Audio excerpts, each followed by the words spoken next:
চলেন আমি আপনাকে বোঝাতে চেয়েছি আল্লাহর কাবা শরীফে আমার হাজী সাহেব কাছে ভালো বলতে পারবে।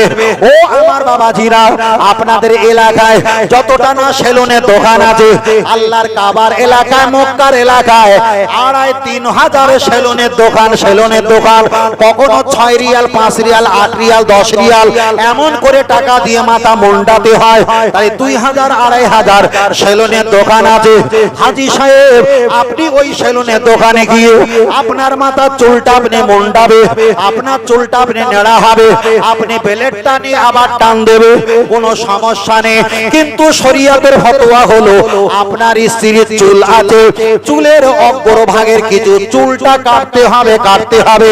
যেখানে আপনার নেড়া হবার কথা লেখা আছে ওখানে আপনার স্ত্রীর চুলটা কাটতে হবে, এটা লেখা আছে। এখানে আমি আপনাকে বলতে চাই, খালি হাজী সাহেব মক্কা শরীফের সেলুনের দোকানে গিয়ে আপনি মাথার চুলটা কামাবে, মাথার চুলটা নেড়া হবে, এটা ভালো। কিন্তু আপনার স্ত্রীর ওই দোকানে যদি একটা চেয়ারে বসিয়ে দাও, একটা নাদোষ নজর চেহারা ছেলে, ইয়া হাবিবি দেখতে ফুটফুটে সুন্দর চেহারা ছেলে আপনার স্ত্রী কাছে এসে চুলটা বার করে যদি কাটে, তার একটা হাদিসটা পড়া যায়। নবী আমার হাদিস শরীফে বললেন, আন্নাল মারআতা ইযা বালাগাতিল মাহিদা, একটা মেয়ে যখন সাবালিকা হয়ে যাবে, লা ইসলিহা আইয়ুরা ইল্লা হাজা ওয়া হাজা। নবী আমার জানিয়ে দিয়েছেন তার পায়ের কবজি, তার হাতের কবজি আর মুখমণ্ডল এটা বাড়ির জন্য খুলে রাখতে পারে, আর কোনো অঙ্গ খুলে রাখতে পারবে না। তাহলে আল্লাহর কাবা বাইতুল্লাহ গিয়ে ও আমার হাজী সাহেব আপনি চুল কেটে দিতে পারো, আপনার ছেলে চুল কেটে দিতে পারে, কিংবা আপনার শ্বশুর চুল কেটে দিতে পারে, কিন্তু অন্য কোনো ব্যক্তি, অপুরুষ ব্যক্তি আপনার স্ত্রীর চুল তো কাটা দূরের কথা, চুল পর্যন্ত দেখা চলবে না। তাহলে যে কাবা শরীফে গেলে জিন্দেগির গুনাহ মাফ হয়, যেখানে জোরে কথা বলা যাবে না, যেখানে মেয়েদের চুল কাটা দূরের কথা, চুল পর্যন্ত কোন অপুরুষ ব্যক্তিকে দেখানো যাবে না, এটাই যদি শরীয়ত হয়। আমাদের এলাকায় আমার মায়েরা যখন গোসল করে, কিংবা সাইকেলে বাইকে কিংবা গাড়িতে করে যখন চলে যায়, ওরা ক্লিনিক প্লাস আর ভাটিকা বিভিন্ন শ্যাম্পু নিয়ে চুলটা ওরা উড়ায় দেয়, অগণিত পুরুষরা ওরা দেখতে পায়। ও বাবাজিরা, নবী আমার হাদিস শরীফে জানিয়ে দিয়েছেন, লানাতাল্লাহ খান্নাজুরি ইলাইহি আও কামা ক্বালা আলাইহিস সালাম, একটা পুরুষ যদি একটা নারীর দিকে তাকায়, আল্লাহ তার প্রতি গজব দান করবে, আর যে নারীটা খুলে রেখেছে আমার আল্লাহ তাকেও গজব দান করবে। তাই আমি আপনাকে বোঝাতে চেয়েছি, আপনার স্ত্রীকে আপনি 30,000 টাকার মোবাইল দিয়েছেন, অবশ্যই এটা ভালো। আপনার স্ত্রীকে আপনি 2 কাঠা জমি লিখে দিয়েছেন, এটাও ভালো। আপনার স্ত্রীর নামে 2 লাখ টাকা অ্যাকাউন্টে দিয়েছেন, এটা অবশ্যই ভালো। আপনার স্ত্রী জামা শাড়ি দিয়েছেন 10,000 টাকা, এটা অবশ্যই ভালো। কিন্তু ভালো হলো যদি আপনি 2,000 টাকা দামের একটা বরকা দিতে পারতেন। আল্লাহ নবী হাদিস শরীফে বললেন, জান্নাতের ভিতরে লেখা থাকবে না সুদ করো জান্নাতে যেতে পারবে না, এমন কথা জান্নাতে লেখা থাকবে না, ব্যভিচার জান্নাতে যেতে পারবে না, এমন কথা জান্নাতে লেখা থাকবে না, বেনামাজি জান্নাতে যেতে পারবে না, এ কথা জান্নাতে লেখা থাকবে না। জান্নাতে লেখা থাকবে আতাইয়ুসলা ইয়াদখুলুল জান্নাহ, যে সব স্বামীরা, যে সব ছেলেরা, যে সব পুরুষেরা নিজের পরিবারকে পর্দা রাখতে পারলো না, ওই পুরুষেরা কোশ্চিনকালে আল্লাহর জান্নাত পেতে পারে না। এবার আপনারা বলেন, জান্নাত যদি পেতে হয় আপনার স্ত্রীকে পর্দা রাখার প্রয়োজন আছে না নাই? চলেন আমি আপনাকে বলছিলাম, তাহলে জীবিত মানুষ আমাদের উপকার করতে পারে, মৃত ব্যক্তি আমাদের উপকার করতে পারে।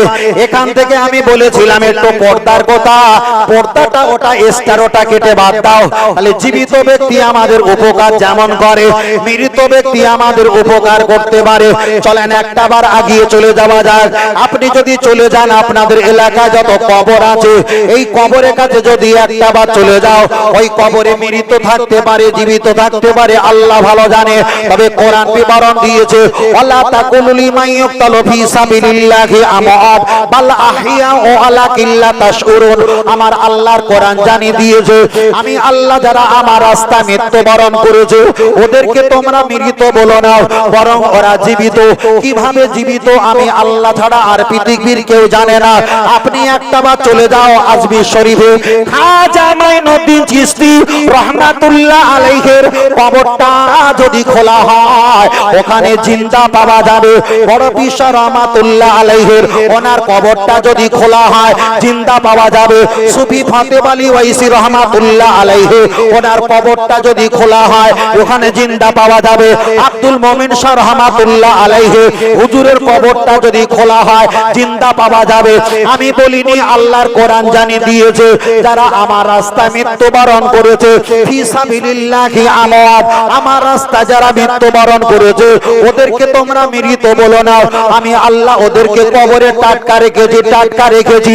একটাবার আগিয়ে চলে যাওয়া যাও আমাদের 24 পরগনায় ফুরফুরা দরবার শরীফ থেকে মুজাদ্দিদ জামান দাদা পীর রহমাতুল্লাহ আলাইহির আওলাদ মেজলা হুজুর পীর কেবলা রহমাতুল্লাহ আলাইহি এক সময় বসিরাত আমিনিয়া ইসাল্লি সওয়াবে ওয়াজ করতে করতে বলেছিলেন এই 24 পরগনার আলেমেরা মুফতিরা তোমরা যদি ফতোয়া দাও আমি এক্ষুনি কবর খুলে দেখিয়ে দিতে পারি।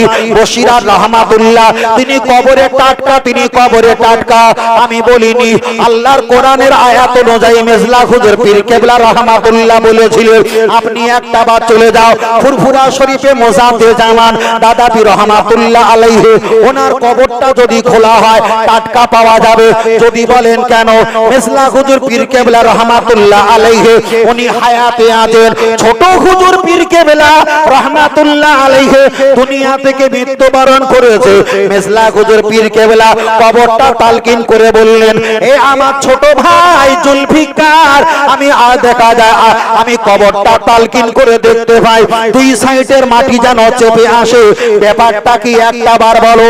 ওই সময় ছোট হুজুর পীর কেবলা বলেছিলেন আমার ভাই জেনে রেখে দাও আমি জুলফিকার আমি যখন কবরে চলে এসেছি আল্লাহ আমার প্রতি এত খুশি হয়েছে। দুনিয়ার মানুষ যেমন একে অপরে কোলাকুলি করে কাঁধে কাঁধ মিলায়, আমি যখন কবরে চলে এসেছি এই কবরে মাটি জুলফিকারকে পেয়ে মহব্বতে কোলাকুলি করা শুরু করে দেয়। জোরে বলেন সুবহানাল্লাহ, আর একটু জোরে বলেন সুবহানাল্লাহ। ও ভাইরা বাবাজিরা, লক্ষ্য করে দেখা যায় মেজলা হুজুর পীর কেবলা রহমাতুল্লাহ আলাইহি এক সময় ওনার স্ত্রী আম্মা জান বিদায় নিয়েছে। বিদায় নেওয়ার পর কাফন করা হয়ে গেছে। এক সময় মেজলা হুজুর পীর কেবলা উনি কান্না শুরু করলেন। ভক্ত মুরিদরা জিজ্ঞাসা করলেন আমাদের পীর মেজলা হুজুর পীর কেবলা আপনি কেন কান্নাকাটি করেন, আপনি কেন চোখের পানি ছেড়ে দিয়ে কাঁদেন? মেজলা হুজুর পীর কেবলা বললেন আমি বিবির জন্য কাঁদি নয়, আমি বিয়ের জন্য কাঁদি নয়। আমার বিবি 6 মাস আগে মৃত্যুবরণ করেছিল। আজকে এনাকে দাফন কাফন করতে গিয়ে আমি মেজলা হুজুর দেখতে পেলাম 6 মাসের বিবিটা আজই পর্যন্ত কবরে টাটকা হালাতে আছে। আর একটু জোরে বলে সুবহানাল্লাহ। ও ভাইরা বাবাজিরা, মুজাদ্দিদ জামান দাদা পীর রহমাতুল্লাহ আলাইহি উনি যখন দুনিয়া থেকে বিদায় নিয়ে চলে যায় নামটা লিখে রেখে দাও আলী আশরাফ। উনি কাশফুল কুবুর করে বললেন এই ফুরফুরার আবু বকর সিদ্দিক রহমাতুল্লাহ আলাইহি আপনি হাওড়া হুগলি মেদিনীপুর 24 পরগনা পুরুলিয়া বাঁকুড়া দিনাজপুর আহমেদাবাদ নাগপুর কানপুর শিলচর গুয়াহাটি আসাম তেজপুর অনেক জায়গায় মসজিদ মাদ্রাসা করিয়েছেন। ভক্তদের কাছে কাপড় দিয়ে আপনি মুরিদ মুত্তাকি বানিয়েছেন। তবে আপনি মারা যাবার পর আমি আলী আশরাফ আপনার কবরটা তালকিন করে দেখতে পাই আপনার কবরে 3 জন দাঁড়িয়ে আছে। সামনে একটা ব্যক্তি দাঁড়িয়ে আছে, আসমানের বিদ্যুতের মতো চমকায়, আমি তাকে চিনতে পারি না। ওই কবরের ভিতর দিয়ে আমার আপনার পীর মুজাদ্দিদ জামান দাদা পীর রহমাতুল্লাহ আলাইহি বলেছিল বাবা আলী আশরাফ আমি আবু বকর আল্লাহর ওলি কিনা প্রমাণ করতে চাও? তবে সামনে যে ব্যক্তিটা দাঁড়িয়ে আছে ওই ব্যক্তির চেহারাটা বিদ্যুতের মতো চমকায়, ওই ব্যক্তি পৃথিবীর অন্য কোনো ব্যক্তি নয়, ওই ব্যক্তি হলো আমার আপনার আখিরি জামানার নবী। আর একটু জোরে হবে না? তাহলে ওলিদের কবরে নবী আসা সম্ভব আছে না নাই? আমি বলিনি, তাবলীগ জামাতের বড় একটা হুজুর হাজী এমদাদুল্লাহ মাহাজারে মাক্কি তিনি বলেছেন, ওমা কুনতা তাকুনা ফি হাক্কি হাজার রাজুল, ইমানদারের কবরে আমার নবী হাজির হয়ে যাবে। জিজ্ঞাসা করা হবে, মান নবী, ওকে তোমার নবীকে আপনি দেখিয়ে দেবেন, হাজা হাজা, উনি তো হাজা মুহাম্মদ রাসূলুল্লাহ, উনি হলো আমার নবী। জোরে বলেন, আর একটু জোরে হবে না? এটা তাকবীর দানের নারে তাকবীর। একটু হাত তুলে তাকবীর দান, অলসতা দূর হোক। একটু তাকবীর দান, হাত তোলেন, হাত তোলেন, হাত তোলেন। নারে তাকবীর।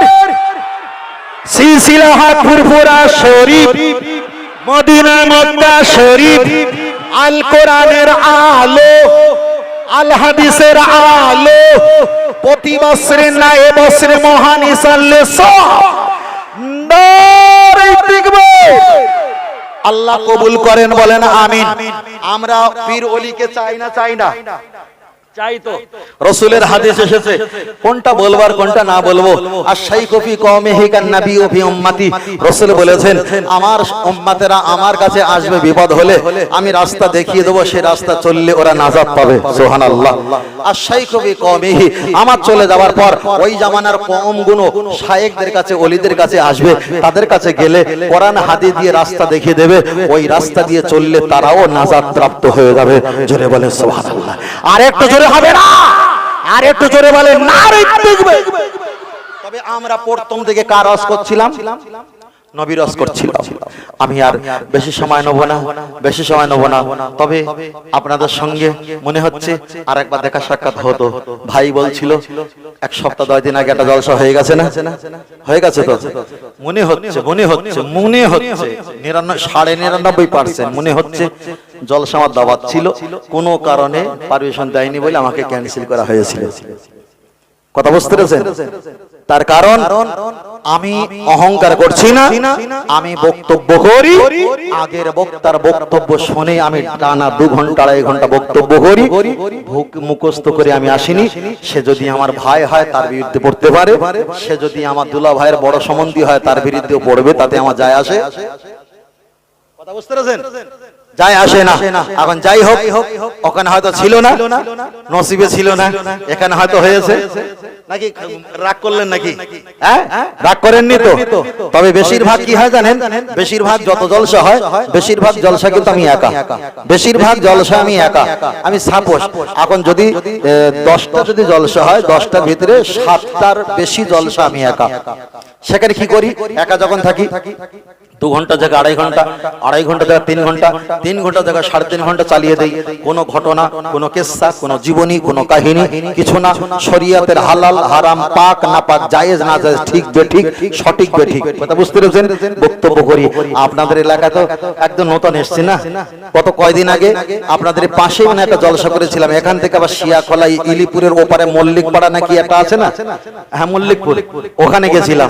আলহামদুলিল্লাহ, ওখানে গিয়েছিলাম। এলাকাটা ছোট হতে পারে কিন্তু এলাকার পরিবেশটা খুব ভালো। আলেম, মানে আলেম, জবরদস্ত আলেম আছে। আমি যখন অজনসিয়াত করি, তারা আমাদের প্রথম গল্প করছিলাম না, ওই ভ্যালু ভ্যালু ভ্যালু।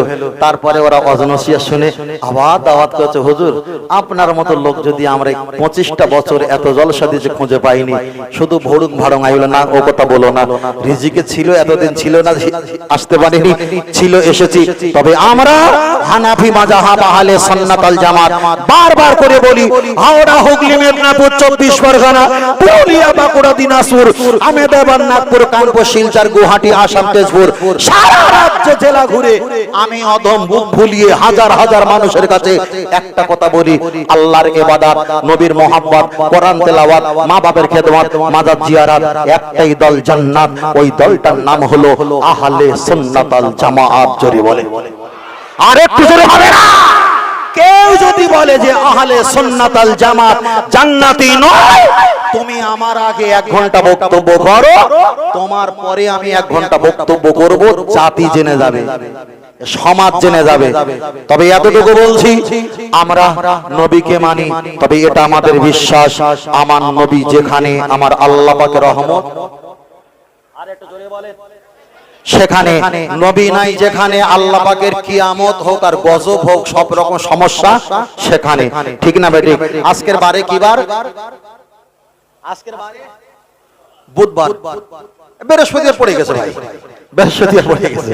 হাদিস শরীফে এসেছে, বৃহস্পতি পড়েছে, একটা হাদিস বলি, হাদিস শরীফে বলেছে কেউ যদি সারা সপ্তাহ ইবাদত করে বৃহস্পতিবার আর সোমবার, এই বৃহস্পতিবার আর সোমবার, কেউ বলেছে শুক্রবার, যাই হোক বৃহস্পতিবার আর সোমবার সমস্ত ইবাদতগুলো এক জায়গায় করা হয়।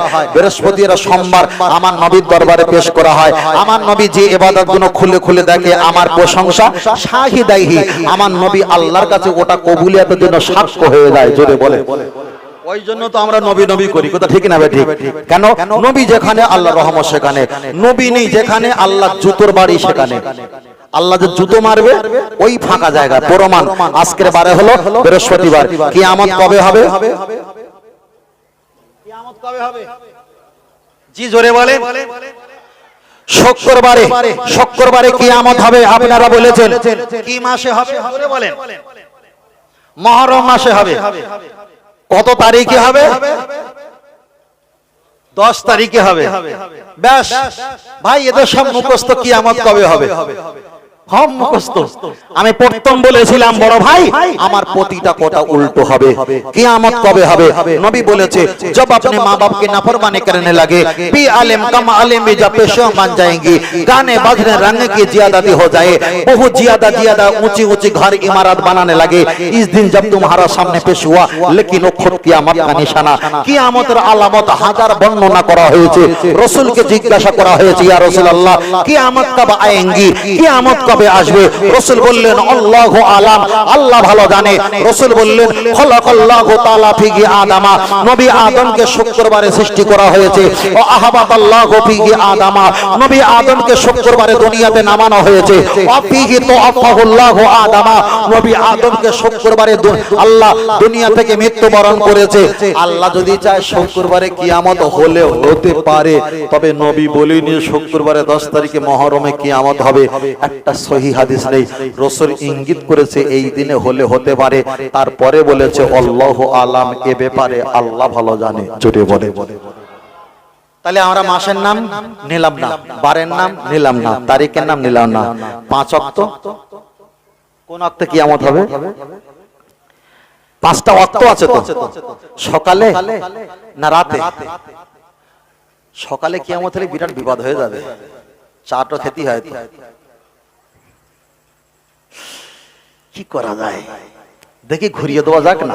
ঘুরিয়ে দেই, হ্যাঁ ঘুরিয়ে দেই। আল্লাহ নবীকে জিজ্ঞাসা করলেন, ইয়া রাসূলুল্লাহ কিয়ামত কবে হবে? নবী আমার জবাব দিয়ে বললেন, আমি নবী যেখানে, আমার আল্লাহ পাকের রহমত সেখানে, আমি নবী নাই যেখানে, আল্লাহর কিয়ামত আর গজব সেখানে। নবীকে বললেন, হুজুর আমার আল্লাহ কখন সময় কিয়ামত দেবে? সকালে কি আল্লাহ কিয়ামত দেবে? আমার নবী জবাব দিয়ে বললেন, ও আমার সাহাবীরা, আল্লাহ সকালে কিয়ামত দেবে না।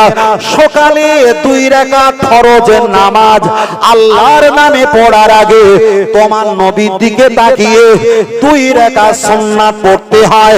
তোমার নবী যেখানে, আল্লাহর গজব কিয়ামত নাই সেখানে। আর একটু জোরে বলে সুবহানাল্লাহ। আল্লাহ নবীকে বললেন, হুজুর আল্লাহ কি জোহরে কিয়ামত দেবে? নবী বললেন, না না, আল্লাহ জোহরে কিয়ামত দেবে না। জোহরে 4 রাকাত ফরজ নামাজ পড়ার আগে তোমার নবীর দিকে তাকিয়ে 4 রাকাত সুন্নাত পড়তে হয়। তোমার নবী যেখানে, আল্লাহ রহমত সেখানে, ওখানে কিয়ামত নাই। হুজুর আল্লাহ কি আসরে কিয়ামত দেবে? আমার নবী বললেন, আসরে আল্লাহ কিয়ামত দেবে না। আসরে 4 রাকাত ফরজ নামাজ পড়ার আগে তোমার নবীর দিকে তাকিয়ে সুন্নাতে গায়ের মুআক্কাদা, তবুও তো সুন্নাত, তোমার নবী আছে, আল্লাহ রহমত আছে, ওখানে কোন রকম বিয়াদবি, কোন রকম কিয়ামত গজব আসবে না। হুজুর আল্লাহ কি এশা কিয়ামত দেবে? নবী বললেন, না, এশা 4 রাকাত ফরজ নামাজ পড়ার আগে আমার দিকে তাকিয়ে রাসূলুল্লাহ তাআলা 4 রাকাত সুন্নাত পড়তে হয়, ওখানে আমি নবী আল্লাহ পাকের রহমত, ওখানে কিয়ামত গজব নাই। তাহলে ফজর বেঁচে গেছে সুন্নাতের কারণে, জোহর বেঁচে গেছে নবী সুন্নাতের কারণে, আসর বেঁচে গেছে সুন্নাতের কারণে, এশা বেঁচে গেছে সুন্নাতের কারণে। বাঁচিনি কোনটা? সেটা হলো মাগরিব। ইমাম সাহেব বলে নামাজ পড়ো, আলেমরা বলে নামাজ পড়ো, হাজী সাহেবরা বলে নামাজ পড়ো, কিন্তু মসজিদের একটা টাইম লিস্ট করা আছে, আর ওখানে লেখা আছে আসরের পরে আর মাগরিবের আগে যাওয়া লক্ত। ওই যাওয়া লক্ত নামাজ পড়া নিষেধ। তার কারণ যাওয়া লক্তে ওখানে নবীর কোনো সুন্নাত নাই, আল্লাহর কোনো রহমত নাই, ওই জায়গায় আল্লাহ কিয়ামত দেবে। তাহলে একদিকে দিন শেষ, অপরদিকে রাত শুরু। ওই আসর আর মাগরিবের মধ্যবর্তী লাল বর্ণের আকার হয়ে যায়, মেঘলা ভাব, ওই সময় আল্লাহ কিয়ামত দেবে। কিন্তু যে ওয়াক্তে নবী আছে সেই ওয়াক্তে কিয়ামত নাই, আল্লাহ পাকের রহমত আর রহমত আছেই আছে। আর একটু জয় হবে না? অনেক বলেছি, 15 মিনিট বাকি আছে। আসে তো সালাত ও সালাম পাঠ করবা। শিয়া নবী